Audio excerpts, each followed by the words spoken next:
política também reconhecida aqui no estado do Amazonas foi a Eunice Mafalda Niquides, tá? A Eunice era uma paulista que veio para ser professora no município de Maués e, consequentemente, como teve família, casou lá com um político renomado local. Ela participou em 74 até 78 como deputada estadual e, consequentemente, ela entrou na chapa do João Bosco Ramos de Lima e tornou-se suplente nessa chapa do João Bosco Ramos de Lima. Tá? E na suplência, o João Bosco veio a falecer e ela assumiu. Ela foi considerada a primeira mulher senadora do Brasil. Tá? Fez um trabalho brilhante na legislatura em que ela exerceu e conseguiu projetos para a construção da usina de Balbino, Presidente Figueiredo, também combateu direto e trouxe o Ministério do Trabalho para cá, a seccional norte, haja vista que os paraenses queriam levar para Belém, então houve uma briga muito grande na época, o Ulisses interferiu direto nesse processo. Tá? O Ulisses está hoje no Celeiro Nacional, faz parte do processo que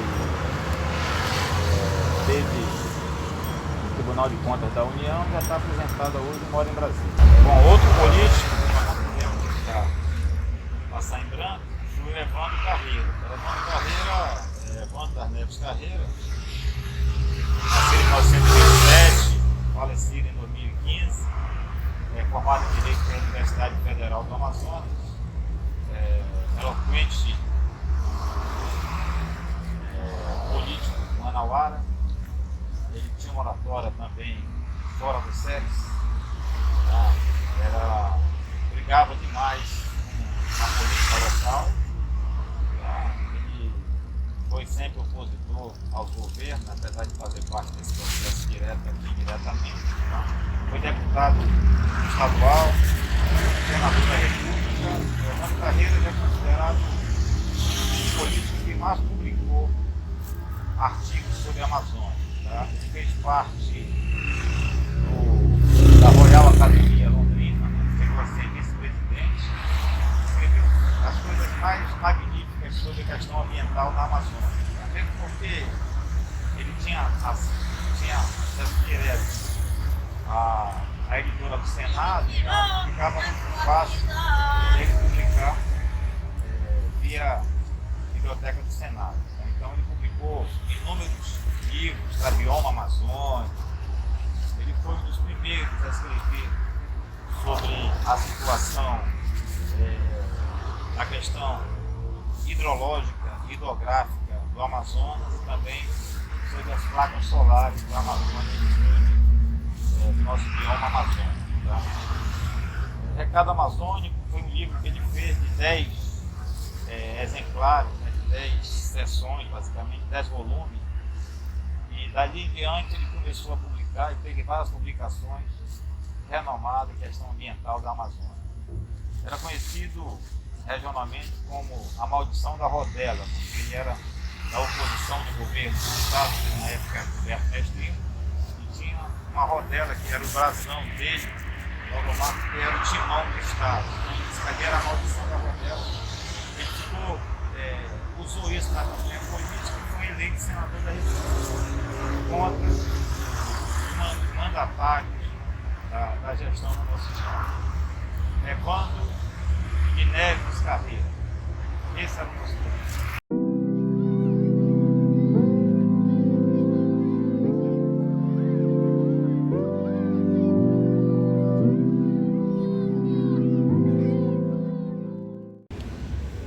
Tendo no fundo o brilhante Hotel Cassina, que hoje faz parte também desse processo histórico, né, apesar de ter sido restaurado e sendo um centro de estudo de informática na municipalidade, não podemos deixar, nesse centro histórico da cidade de Manaus, não podemos deixar de falar do magnífico Fábio Lucena.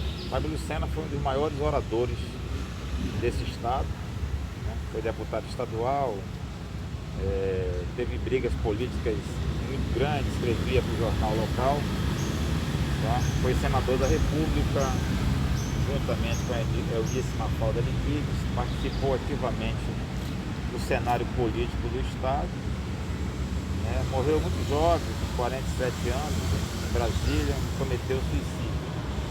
Mas Lucena tem brigas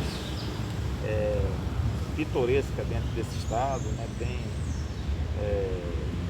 discussões calantosas dentro do cenário regional, né, de brigas. Ele ficou marcado na história, tá? Então não podemos esquecer do grande Fábio Lucena Bittencourt.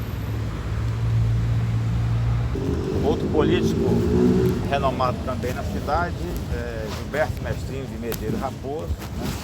Gilberto Mestrinho, que foi 3 vezes governador do estado, foi prefeito da cidade, foi um governador cassado, né, no próprio regime militar, voltou depois da lei Dante de Oliveira, da anistia, né, voltou, governou o estado, foi senador da República, foi chefe do orçamento no Senado, né, e Gilberto tem uma história muito grande dentro desse estado, né, tanto pelas confusões, né? Ele começou como auditor fiscal da Cefaz, era funcionário público da Secretaria de Fazenda, e daí em diante ele começou a andar, né, pelo interior do Amazonas, então teve todo esse contato político, né, e o movimento também da cassação dele contribuiu depois o retorno dele ao estado do Amazonas, tá? E nesse processo todo do retorno da redemocratização do país, ele ficou marcado, né? Continuou com a democratização, né? Continuou sendo eleito, continuou dominando o estado, e depois do Gilberto veio a situação do Amazoniano Mendes, mas o Gilberto ele marcou a história dentro desse contexto histórico na cidade de Manaus. Contribuiu muito também para o desporto de Manauara, né?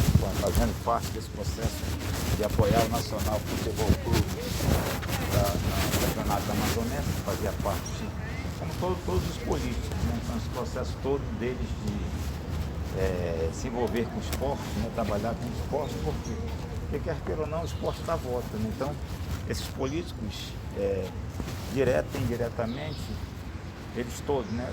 Havia um ditado muito popular na época do próprio, após a democratização, que se o time vai mal no Nacional, que era o campeonato nacional, que era o Brasileirão, tá? Um time tinha que fazer parte desse processo, né? E aqui em média era o Nacional e o Rio Negro, né? E o Gilberto Mestrinho contribuiu diretamente para que esses times sempre fizessem parte do Campeonato Brasileiro de Futebol. Outro político de tradição familiar na cidade de Manaus foi João Bosco Ramos de Lima, tá? João Bosco, militante já na política local, né? Foi eleito senador da República, né? Alguns dias antes de assumir, né? Veio a falecer e, consequentemente, Eunice Liquides assumiu o seu lugar, né? Próximo deles assumirem o cargo em Brasília. João Bosco trabalhava direto com a política local e, consequentemente, com o futebol também amazonense, né? Foi dirigente de clube, trabalhava a nível do Nacional Futebol Clube, né? Contribuiu muito mesmo, porque no período áureo da Zona Franca de Manaus, né, era muito fácil, você conseguia incentivos fiscais, trazer jogadores do cenário nacional para cá, e ele contribuiu muito, e com esse envolvimento dele no futebol amazonense, ele conseguiu muitos votos para se eleger senador da República. Não chegou a assumir, infelizmente, tá? Vindo a falecer, e a Eunice Liquides, que era suplente na chapa, teve o mérito de ficar 8 anos como senadora da República em Brasília.